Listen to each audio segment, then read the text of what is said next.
Salut, c'est Eri. Je vous présente ce soir une équipe rush, vraiment à l'ancienne. Je sais pas si c'est très fort aujourd'hui, mais en tout cas, j'ai revisité la rush très classique de celle d'Expresso, qui a un Yop à la place de mon Ekaflip. Et donc, je vais vous présenter ça. On verra ce que ça donne après sur des gameplays, les premiers gameplays d'ailleurs de cette équipe, hein. J'ai pas pu jouer beaucoup en ce moment. Donc, dans toute rush qui se respecte, on va dire, il y a un gros FK. T'as un FK qui tank et qui englue toute l'équipe adverse à son contact. Donc c'est simple, il a beaucoup de blocage de base, hein. Il en a 80 si je calcule bien, oui. On le voit là, 80 de base, plus le bouclier qui remonte à 100. 90 PV, des résistances avec le bouclier FK qui sont augmentés d'ailleurs. Une téléportation comme dans toutes les rushs, hein. Il faut en plein milieu d'équipe adverse, il faut l'envoyer en plein milieu. Les faiblesses aussi, pareil, on réduit les dégâts des adversaires, on augmente nos dégâts à nous. Et ils peuvent plus nous fuir du coup parce qu'ils perdent de l'esquive en plus. Donc va détacler un FK, tu ne peux pas. Et la trêve aussi qui est je trouve très importante, hein. Ça permet de faire un bon rush en étant protégé. Ou pour sauver un tour, etc. Enfin, trêve c'est très versatile.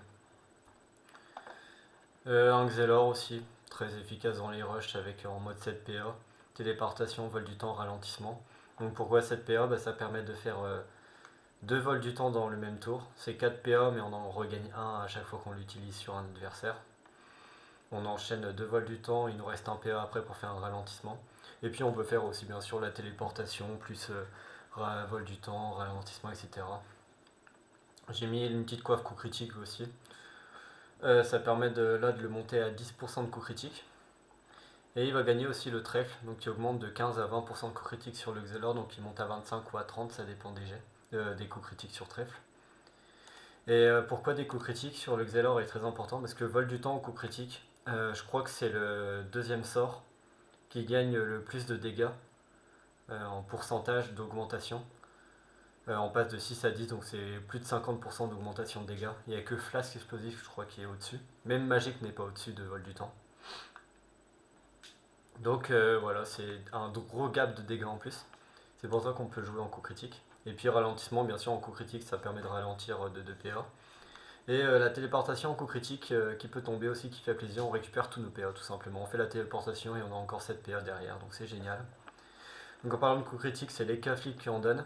Donc l'Eka il a le bon du félin pour rusher bien sûr. Il a l'esprit félin pour taper, donc l'esprit félin ça tape très fort, mais on prend très cher derrière. Sauf en coup critique. Donc esprit félin est là. Donc on voit bon les jets de dés, je vous expliquerai peut-être plus tard.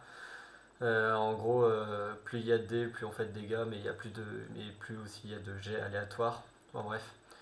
Par exemple, là, le jet de base 4D4 plus 3, ça veut dire qu'on lance 4 dés à 4 faces.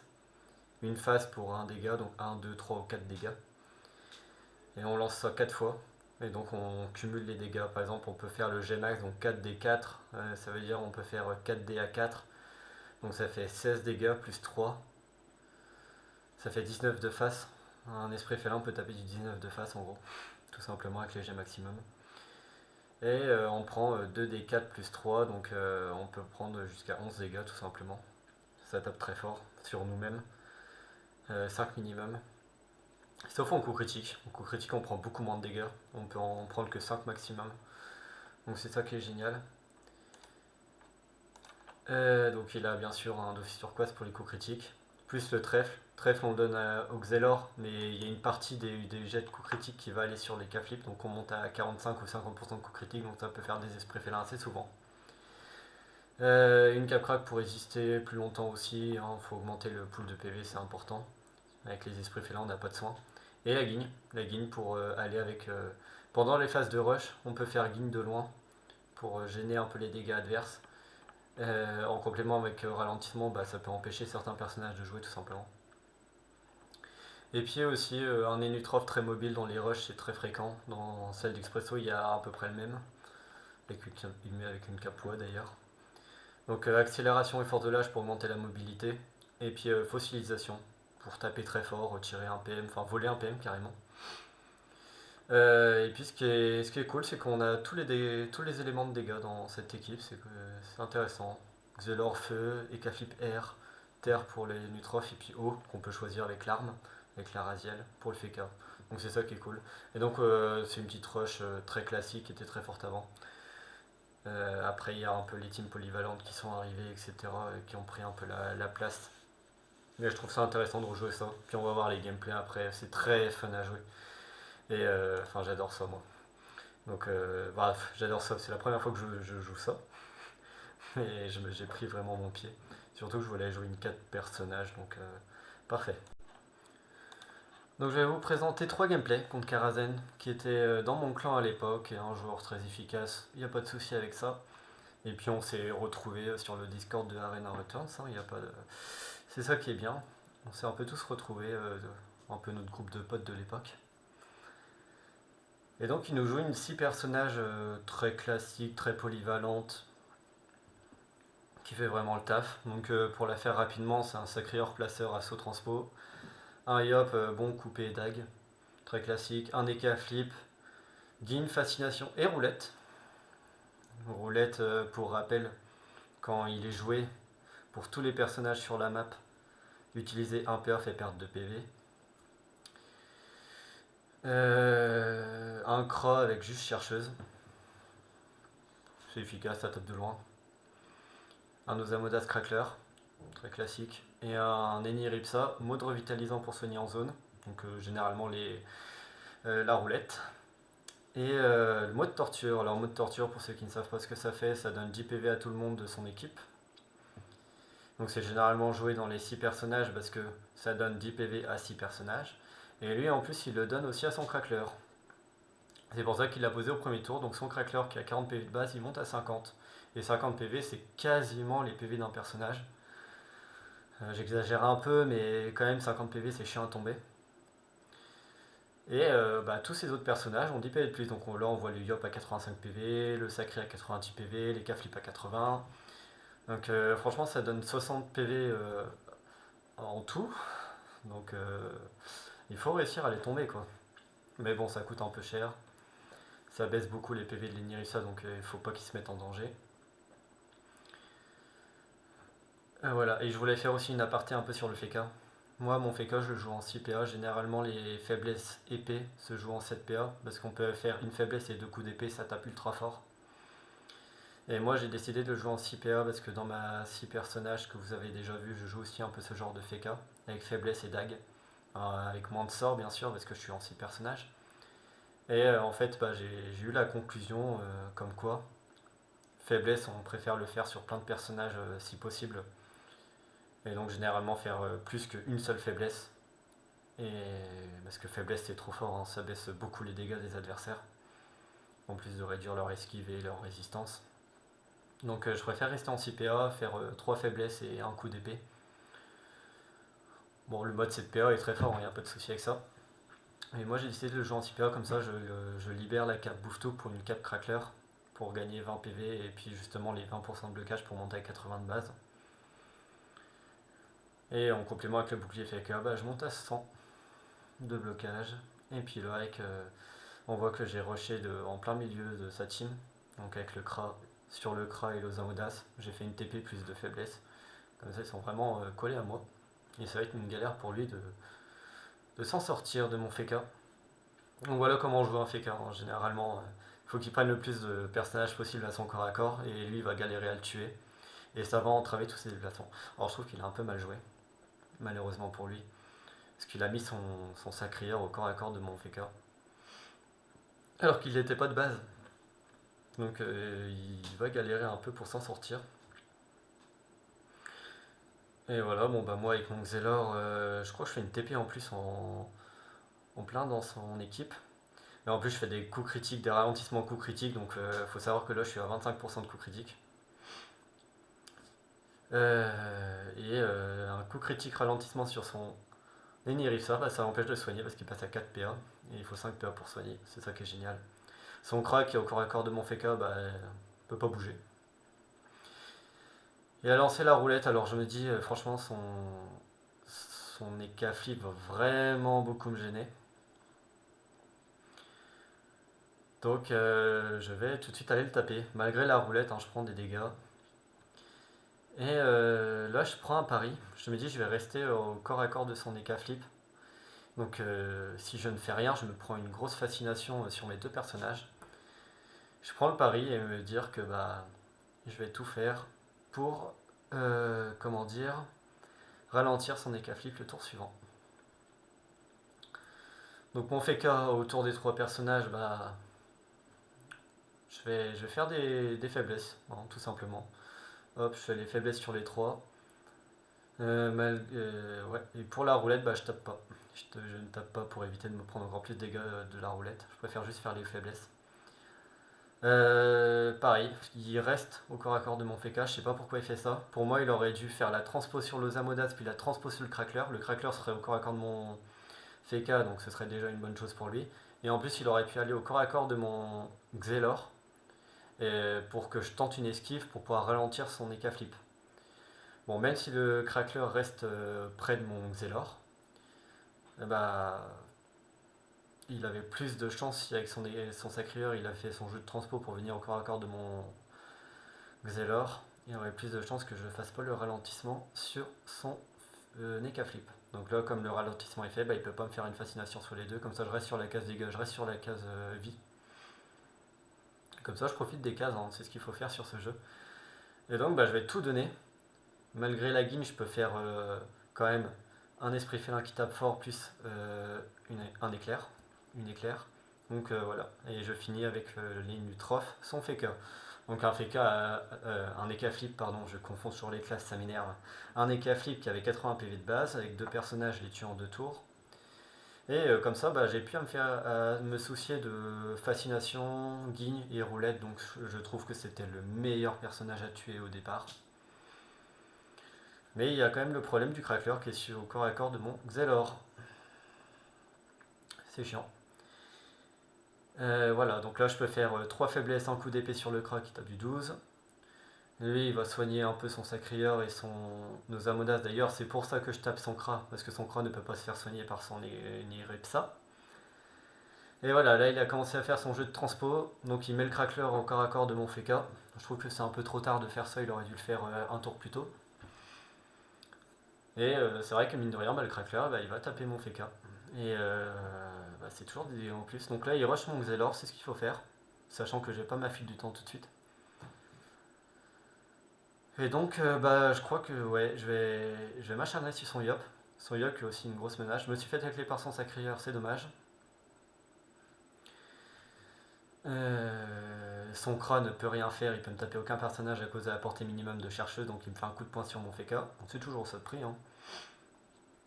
Et avec mon décafli, bah, je fais un bon plus un esprit félin. Donc là on voit que l'esprit félin m'a tapé du 6, donc j'ai pas fait de coup critique. Et je rush avec l'Enutrov qui a la blinde de PM. Je me fais encore tacler, mais là c'est moins grave. Et donc bah, je veux tuer son Yop, qui peut taper très fort sur mes personnages qui ont beaucoup de PV comme les K-Flip. Et donc voilà, son Crackler me tape, mais je résiste bien, hein, vu que les Niripsa ne tapent pas et fait que soigner, bah, en fait je me prends qu'un coup de poing, des corbeaux et le Crackler. Et puis si je peux ralentir un peu ces personnages, bah, je résisterai encore plus longtemps. Donc voilà, le FK en fait il sert qu'à ça. Hein. Là j'ai un Crackler, un Ozin, un Croc qui peuvent pas bouger, donc c'est trois personnages qui ne tapent pas mes autres personnages beaucoup plus faibles en résistance et en point de vie. Donc franchement je suis bien, hein. Y a pas de souci. En plus son Yop il a 2 PA en moins, donc il peut même pas faire bon plus des dégâts. Et là je fais une erreur, j'aurais dû faire des ralentissements et j'ai tenté l'esquive à 20% et je me suis fait tacler à 20%. Je voulais taper son Yop pour le tuer le plus rapidement possible et au final bah, j'ai fait aucun ralentissement. Donc c'est dangereux pour moi, j'aurais dû ralentir au moins le Crackler, le Sacrieur, etc. avant de tenter juste un vol du temps. Franchement j'ai mal joué, tant pis, j'ai pris une mauvaise décision. En plus je tue quand même son Yop. Donc je fais une accélération sur le Xelor, vous pouvez vous poser la question parce qu'il va bientôt mourir. Mais non, parce que je vais faire la trêve, tout simplement. Donc voilà, je fais la trêve. Donc là, c'est lancé la trêve. Hein. Je fais les trêves plus 3 faiblesses hein, pour continuer à retirer l'esquive au personnage. Et comme ça, bah, mon Xelor ne peut pas mourir. Alors je sais pas s'il l'a vu ou pas, mais il m'a tenté un coup de poing sur mon Xelor. Bon, c'est sûr que sous trèfle, ça ne passera pas. Et quand je me suis fait une accélération, bah, mon Xelor va pouvoir fuir. Il n'y a pas de souci avec ça. Bon, bah, il a sorti son Kra de l'emprise de mon Feka. Donc moi, je vais juste faire mes jeux de ralentissement. On est sous trèfle, donc même moi, je peux pas taper. Mais je peux fuir, je fais mes jeux de ralentissement. Donc cette trêve est vraiment très avantageuse pour moi.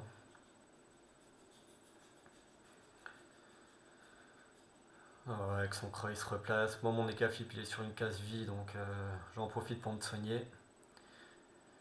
J'ai fait une guigne sur son Sacrieur, et comme le Sacrieur a perdu des PA, bah, il pourra pas jouer de son tour. Enfin, il pourra utiliser des PM, pas même pas, parce qu'il est au corps à corps de mon Feka. Donc vraiment, son Xelor a un tour, son Sacrieur a un tour à vide. Je lui retire des PM en plus, hein, comme ça je suis sûr qu'il pourra pas se barrer loin, même s'il peut pas se barrer du tout. Voilà, je continue là, je remets mon bouclier Feka pour résister. Je continue mes faiblesses. Voilà, ça fait plus de 4 tours que mon Feka est au corps à corps de ses personnages. Alors elle a bien joué. Il a fait un vent repoussant sur mon Feka contre le Crackler, donc je prends 12 dégâts. Ça tape fort. Parce que oui, hein, on peut faire les cartes coach sous guigne, il n'y a pas de souci. Ça casse pas la guigne, les cartes coach. Donc voilà, là je me dis je vais aller sur son Sacrieur. J'ai repris pas mal de PV grâce à la case vie, ça m'a bien aidé. Donc voilà, je fais des esprits félins, 2 esprits félins à 19, ça fait du 38. Ça tape très fort. En plus, bah, je suis sous la rage guerrière, donc tous les personnages ont 15% de dégâts en plus. Je rajoute une fossilisation à 26, enfin là c'est des dégâts colossaux. En plus, le Sacrieur a plus que 2 PM, donc il peut pas aller loin. Il peut pas se faire soigner par les Niripsa, c'est parfait. Le Sacri, à part fuir, il peut pas faire grand chose. Donc bah, là j'ai récupéré ma file du temps, puis je vais juste aller le finir, hein, tout simplement. Je crois pas que mon Xelor le finit en un tour. Je pense que j'ai mal joué, j'aurais dû faire un ralentissement sur le Kra quand même avant. Que là le Kra va me taper 2 fois, donc ça fait 10 dégâts sur mon Eka Flip, ça commence à être beaucoup. Donc rien n'est joué, hein. Mais je profite de la guilde de l'Eka Flip, hein, c'est important. Comme ça, ça fait un Kra qui va taper un peu moins. C'est génial. Et bah, je vais finir le Sacrieur avec une fossilisation tout simplement. Je fais une accélération sur le Xelor, je crois. Et il essaye de m'entamer mon Xelor. Enfin, il essaye de finir surtout parce qu'il est très bien d'entamer mon Xelor. Et franchement, je profite des cases vie. Elles m'ont vraiment sauvé cette game. Je pense que sans ces cases, je sais pas comment ça serait passé. Comment ça se serait passé. Je n'en sais rien et on ne le saura pas. Voilà, son Kra il continue. Avec une guilde, bah, il peut taper qu'une fois, c'est génial. En plus 4 dégâts à cause du creux des vents. Et moi, même si j'ai pas beaucoup de PV, j'y vais. Hein. Je tape hein, du 10 et du 15, ça va être du 25 de face. La fossilisation qui tape du 29, tout va bien. Je mets mon Nénutrof au corps à corps de son Crackler, enfin pratiquement pour pas qu'il aille sur mon Eka Flip. Mais de toute façon, avec ses corbeaux, bah, il va pouvoir me finir mon Eka Flip. Hein. C'est dommage, mais c'est comme ça. Et il resoigne derrière, il n'y a pas de souci. Donc là, mon Xelor a perdu le trèfle hein, parce que l'Eka Flip est mort. Et moi aussi, je profite du vent repoussant pour faire des gros dégâts. Et donc, bah, je fais un vol du temps plus un vent repoussant, donc ça tue son Osamodas et il préfère abandonner. Son Kra n'aurait pas fait grand chose, hein, de toute façon. Donc on passe à un deuxième gameplay. C'est une trappe 3 personnages avec un panda placer tout classique. Je crois qu'il a juste Karcham Shamrak. Donc là, on parle un peu sur notre chat pour dire c'est un peu bizarre les 2 cases en plein milieu là. Donc on va pas jouer dessus. Hein. Mais je trouve qu'elles sont un peu trop rapprochées du centre. C'est un peu bizarre. C'était pas comme ça avant. Sachant que je me rappelle c'était quelle map celle-là en plus. Et c'était pas comme ça. Hein. Mais bon, c'est une petite erreur de coding. Du coup, je reprends. Il joue le panda juste placeur classique, un SRAM 8 PA avec le trap, coup sur noix, brume, très classique, Célestine aussi d'ailleurs. Je crois que c'est le SRAM qui est la Célestine. Et un panda qui a Karcham, Karzam, probablement la picole, et puis on verra ça plus tard. Et puis flasque explosive. Comme il a 8 PA, bah, il peut tout enchaîner, c'est ça qui est cool. Donc j'ai tout de suite fait un rush avec mon Xelor pour ralentir ses deux pandas et pour éviter, excusez-moi, un trap très rapide quoi. Et donc il va faire la brume et il va se cacher. Hein.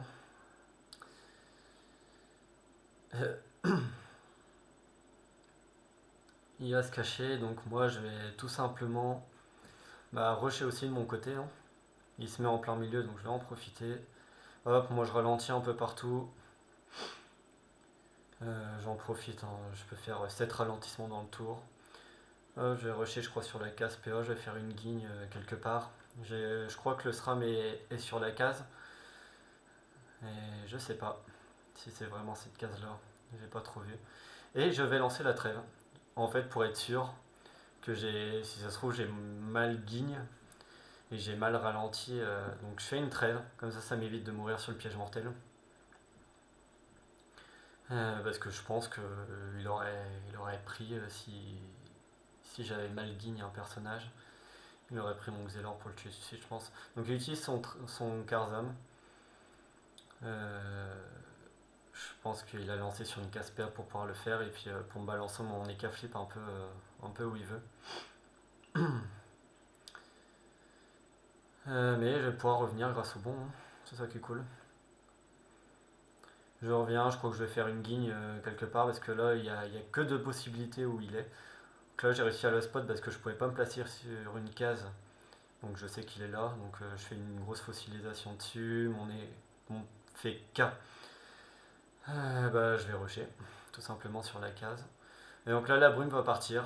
On va voir de combien j'ai tapé son personnage. Voilà, comme j'ai pas le bouclier, enfin j'ai pas l'armure. Ouais, j'ai pas tapé grand chose. Ouais, et donc là il va quand même réussir une trappe. Pourquoi? Parce que en carte coach il y a le vent attirant. Bon, voilà. Malheureusement, si en carte coach il y a le vent attirant ou le vent repoussant, malgré les guignes, les râles, il y a un moment où il va réussir à me trapper. Et s'il n'y a pas ça, normalement il me trappe jamais entre guigne râle sur son SRAM ou sur son panda. Donc j'ai mon Xelor en moins, c'est dommage. Mais j'ai toujours mon Eka Flip. Alors j'ai pas le temps de jouer. Voilà, je réfléchis à quoi faire et j'ai pas réussi à avoir le temps de jouer. Donc mon Eka Flip n'a rien fait. C'est dommage, donc, mais j'en profite quand même pour taper. Hein, il faut le faire. Hein.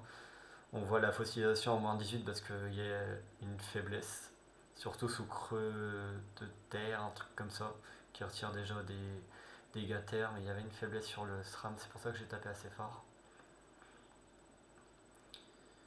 Lui il va en profiter, hein, il y a le SRAM en moins. Ouais, le panda, j'ai pas dû taper beau très fort parce qu'il a un coco, hein, il résiste bien le panda. Il me fait une flasque. Hop. Et donc j'en profite, je fais une grosse brutale. Et je fais deux gros coups critiques. Et donc je tape du 45. Son SRAM, de face. Comme je n'avais pas fait le trèfle, donc il abandonne. Hein. Dès la mort de son SRAM, là, j'ai tapé du 45. Comme avec le Xelor, j'avais rushé dès le premier tour. Et tout simplement, j'en ai profité pour me donner la trèfle que à l'Eka Flip. C'est-à-dire que l'Eka Flip avait 60% de coups critiques de base. Donc c'est pour ça que j'ai fait des coups critiques assez facilement avec Esprit Félin. Et franchement, sous Brutal, Brutal, et puis il y avait une faiblesse aussi qui avait dû tomber, je crois. Oui, c'est ça, il y avait une faiblesse. Donc sous Brutal, plus faiblesse, 45% de dégâts en plus. Ça pardonne pas. J'ai dû faire des bons jets en plus. Le 45, il a vraiment fait plaisir. Et puis la fossilisation derrière qui tape, qui bourrine comme pas possible. Et donc là, troisième match, c'est le dernier. Qui va être un peu. Je trouve qu'on a mal joué tous les deux, mais lui, le problème c'est que s'il joue mal, c'est encore plus grave. Mais ça veut rien dire. Donc il joue une team sacrifice démence, donc c'est la même que Tanet, avec quelques modifs de stuff. Mais globalement c'est le même fonctionnement, donc si vous avez vu l'avant-dernière vidéo je crois, donc c'était Eric contre Tanet, donc moi contre Tanet. Il jouait sa démence. Donc pour faire un speech rapide, le but c'est de tout simplement descendre les PV du sacrieur à moins de 20 PV pour débloquer la démence et puis de faire un sacrifice dessus. Il y a un FK pour tout ce qui est switch avec ses dagues et puis tout ce qui est bouclier, immunité, trêve, etc. pour la survivabilité de l'équipe. Donc là je redonne le trèfle au Xelor. Hein. Je pense que quand même c'est plus important de partager les coups critiques entre Xelor et K-Flip. Et j'ai tout de suite fait une fuite de temps avec le Xelor pour rusher. Je me dis je vais retirer des PA un peu à tous ces personnages pour qu'ils galèrent vraiment à descendre en dessous des 20 PV. Voilà, là il est à 21, il peut pas faire le sacrifice hein, encore, donc faut qu'il cache son sacrieur, sinon il va mourir. Mais il descend quand même les PV, hein, il se dit j'ai déjà utilisé ma TP, donc donc là il fait sa démence dans le vide hein, pour voir l'animation, elle est belle.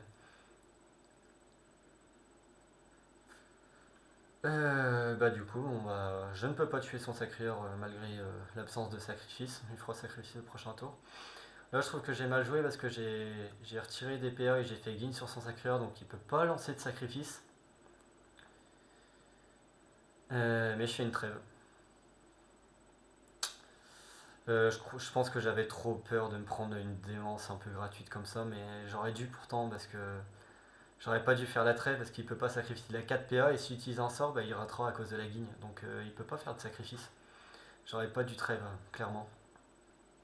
Mais j'ai trêve, donc ça c'est mon erreur. Et lui il en fera aussi de son côté, donc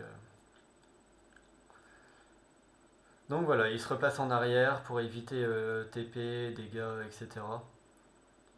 Tiens, bah d'ailleurs, premier problème du mode 6PA du Feka, c'est que j'aurais pu faire TP plus coup d'épée sur son sacrieur. Peut-être qu'avec Brutal, 8, 16, 24, non, j'aurais tapé du 11 maximum, donc ça aurait pas suffi. Donc je n'ai rien dit, mais j'aurais pu taper son sacrieur démence là, ce tour-ci avec mon Feka, si j'avais les 7 PA. Du coup, je me replace en arrière parce que je me dis qu'il y a un dieu Nutrov qui arrive, donc mon Nutrov va profiter de la casse dégâts. Et il aura 2 PM supplémentaires le tour suivant, j'aurai la force, donc j'aurai énormément de PM pour rusher. Et voilà, je mets mon Feka en plein milieu de ses sacrieurs.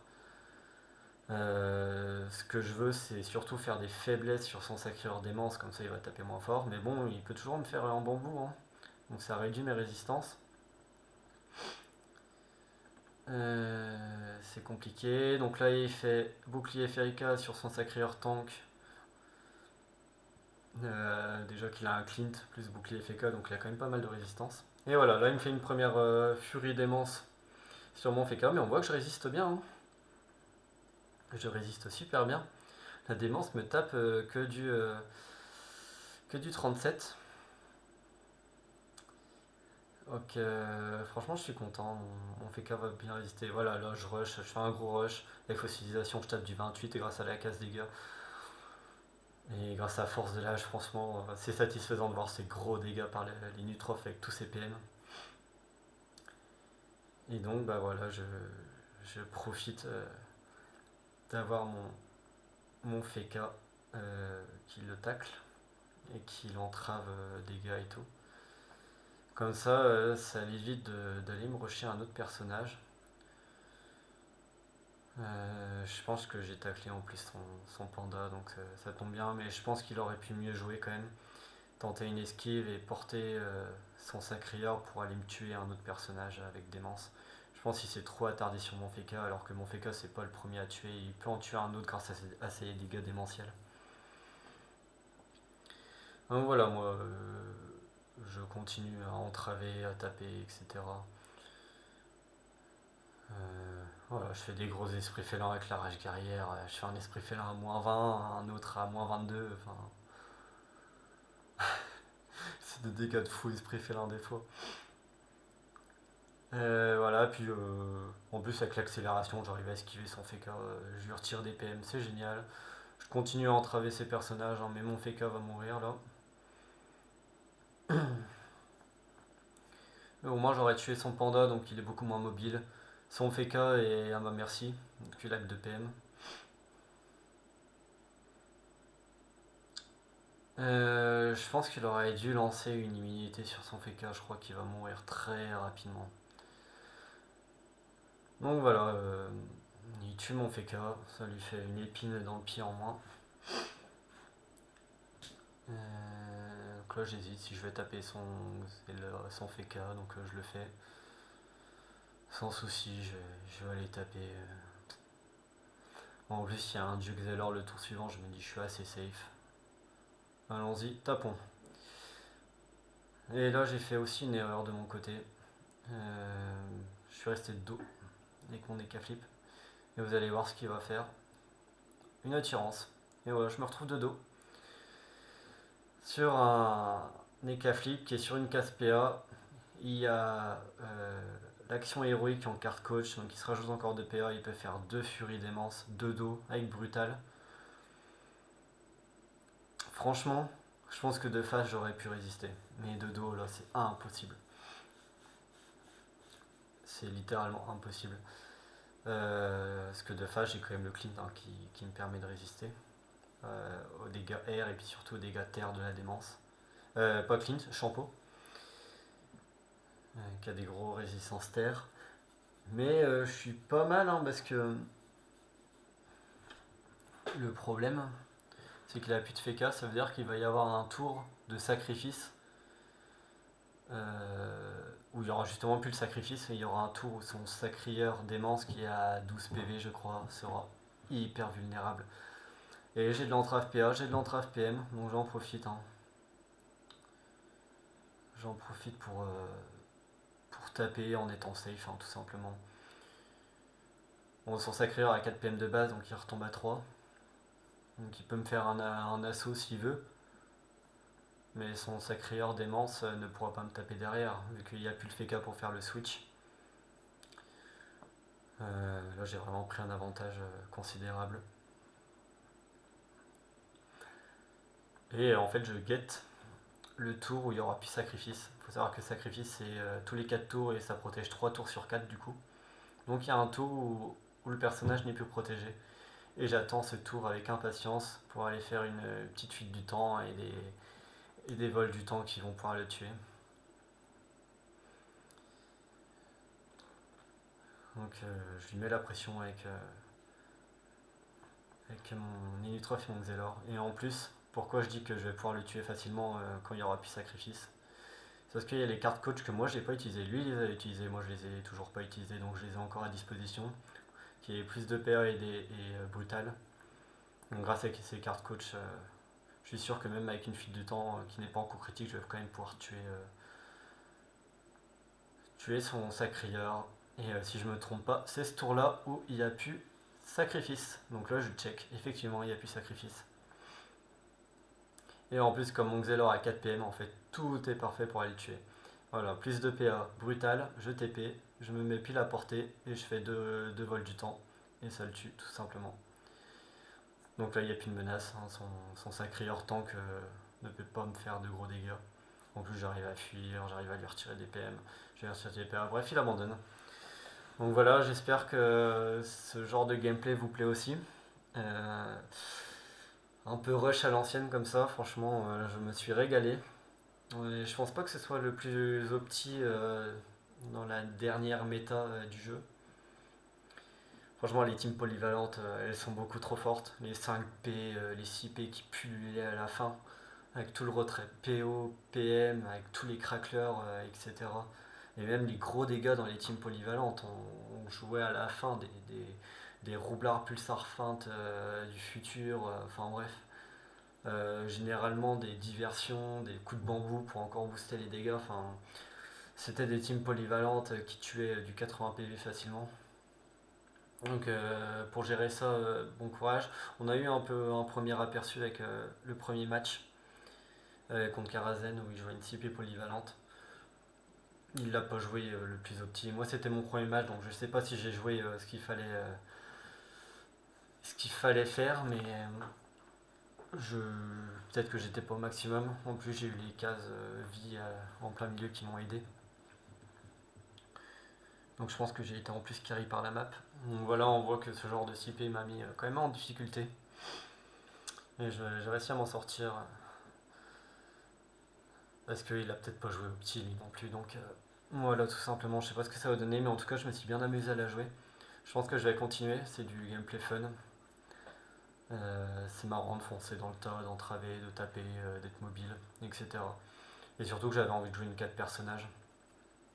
C'est rare de mon côté de jouer des 4P parce que le problème des 4 personnages, ce qui est au petit en 4 personnages, c'est soit trap, j'aime pas jouer trap, soit des piliers, par exemple pilier flasque, poussière, j'en ai fait une d'ailleurs, une poussière, euh, pilier café, enfin bref, pilier n'importe quoi. J'aime pas les piliers non plus, je trouve ça inintéressant à jouer, enfin j'aime pas surstuff un personnage.